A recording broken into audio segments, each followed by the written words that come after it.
A Necron tomb world is, at its most vulnerable, during the revivification process.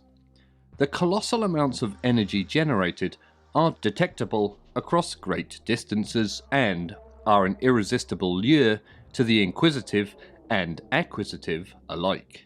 In these early stages, it is unlikely that the army of a tomb world proper will have awoken to full function. So defense lies in the hands of the Necrons' servitor robots, the Canoptech spiders, scarabs, and wraiths. Initially, these defenders will be directed by the Tomb World's master program, whose complex decision matrix allows it to calculate an efficient response to any perceived threat. As the threat level rises, so too does the intensity of the master program's countermeasures, prioritizing the activation of the Tomb World's defenses and the revivification of its armies according to the situation at hand.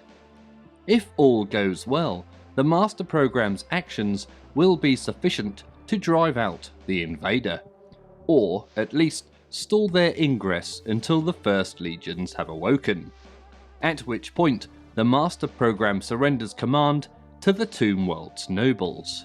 When a large population center of a younger race has evolved or expanded close to a Tomb World, the encoded programming delves deep into its archives and armories in order to conduct an aggressive defense.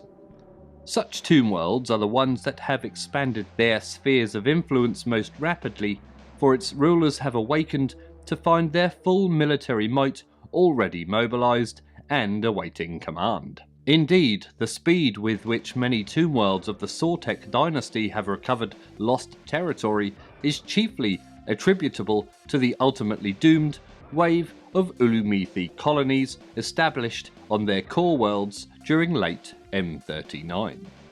To external observers, the behaviour of awoken Tomb Worlds must seem eclectic, almost to the point of randomness. Some Necron lords send diplomatic emissaries to other worlds, negotiating for the return of lost territories and artifacts, or cast off into the stars, searching for distant tomb worlds not yet awoken. Other focus attention inwards, avoiding unnecessary conflict with alien races to pursue internal politics, or oversee the rebuilding of their planet to glory. The vast majority of tomb worlds, however, take a more aggressive tack, launching resource raids, planetary invasions, or full-blown genocidal purges. Yet, even here, it is impossible to predict the precise form these deeds will take.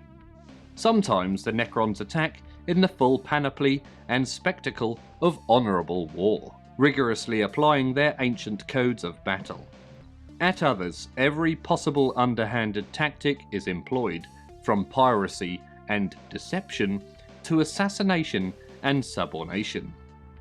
On other occasions, the campaign is less a martial action than a systemic extermination, the swatting of lesser lifeforms as they themselves would swat insects. All of these acts, diverse though they are in scope and method, are directed towards a single common goal: the restoration of the Necron dynasties. Yet, with the Triarch long gone and huge numbers of tomb worlds lying desolate or dormant, there can be no galaxy-wide coordination, no grand strategy that will bring about Necron ascendancy. Instead, each tomb world's ruler must fend for himself, pursuing whatever course he deems most suited to circumstance. For some, this is the domination of nearby threats and the sowing of terror on alien worlds. For others, it might be the recovery of cultural treasures, the stockpiling of raw materials for campaigns yet to come, or even the search for an organic species whose bodies might be suitable vessels for Necron mines, thus finally ending the curse of biotransference.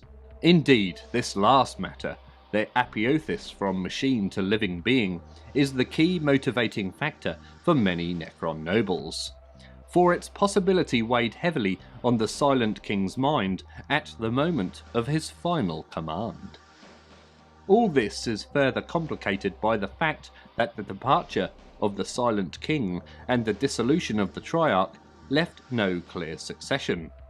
As a result, the rulers of many tomb worlds see an opportunity not only to restore the dynasties of old, but also to improve their standing within the galaxy-wide Necron hierarchy. The motives of Necron nobles are often muddied by the pursuit of personal power, making accurate divination of an individual's intentions, and therefore of the campaigns conducted by his legions, nigh impossible. Thank you very much for watching. If you'd like to support the channel, then please be sure to like and subscribe, or even leave a comment. I always try my best to reply to them all. You can even now support the channel by joining the Patreon page, details of which are in the description below. Thank you again for watching, and always remember to drill your barrels.